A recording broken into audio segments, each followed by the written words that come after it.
Going across to Anthony Albanese now.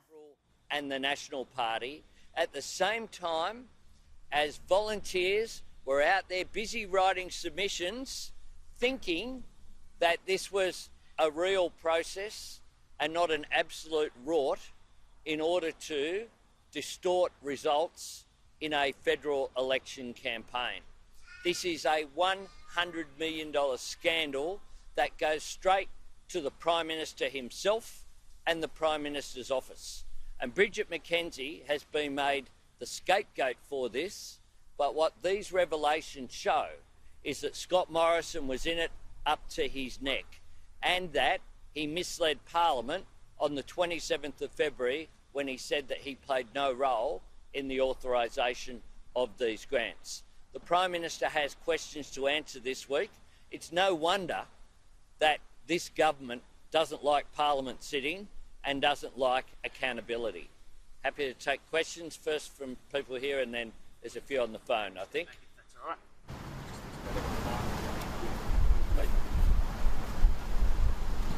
Okay. Just in terms of the balancing of COVID and the kind of monotony of politics, how careful or concerned are you about, pursuing this political line of attack while also being aware that people might not be interested in politics right now? Look, people are quite rightly focused on the coronavirus crisis. But one of the things that has occurred there is record government expenditure. And when you have record government expenditure and you have a government with a record of manipulating taxpayers' funds, then it's important that the government be held to account. It's also important that people, whether they be Angus Taylor, where there's been further revelations about the so-called downloading of a document that we know simply was never downloaded from the City of Sydney website, or whether it be the sports rort saga, it is important in our democracy that there be accountability. The Westminster system provides that. You can't just stand up as a minister or a Prime Minister and say what you like in Parliament. If there's no accountability, the democratic system folds in on itself. And I think to restore that faith, we need some actual clear answers from this government and some accountability. We'll continue to raise issues associated with the coronavirus, but that doesn't mean that everything else stops. It doesn't mean, for example, that the government should be allowed to just say, oh, well, the Banking Royal Commission, we won't worry about that. We didn't do anything about the recommendations, even though it was handed down a long time ago. They've sat on that for a long time and now they've deferred action on that as well. The economy won't return to its size pre-corona until 2022, but the support payments due to be phased out later this year. Should the government be open to extending them based on where the economy ends up? Well, the government has said, and I'll have more to say about this on Monday with my fifth vision statement, which will be held in the Parliament.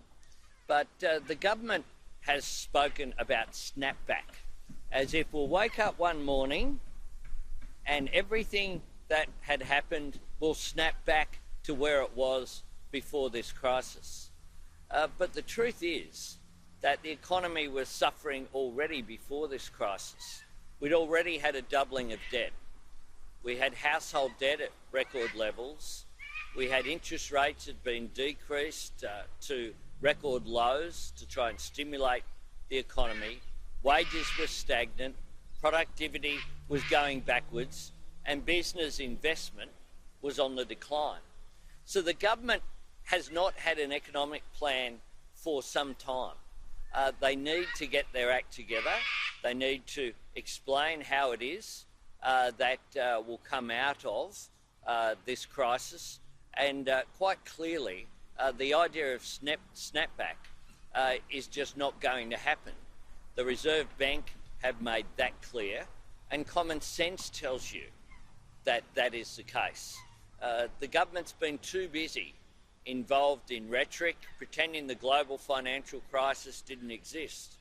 And certainly we will be calling for the government to outline its economic plan. It's one of the reasons why we have said that there needs to be a full release of the budget outlook, something that the government is ducking at this stage, by Josh Frydenberg on Tuesday when he addresses the Parliament on what would normally be budget day. Cutting off the support payments at a certain date as planned. There's a big threat if people just suddenly get cut off on an arbitrary date. It's very clear that construction, for example, is due to fall off a cliff in terms of the pipeline of projects in 3 months' time. This government needs to have an economic plan. They didn't have one before this crisis. They need to have one coming out of this period. 150,000 jobs if restrictions are eased,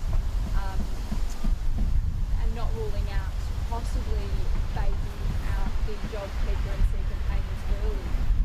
Is that creating more anxiety? I think people are very anxious, and what they need is a plan from this government that shows how we transition out of the current crisis.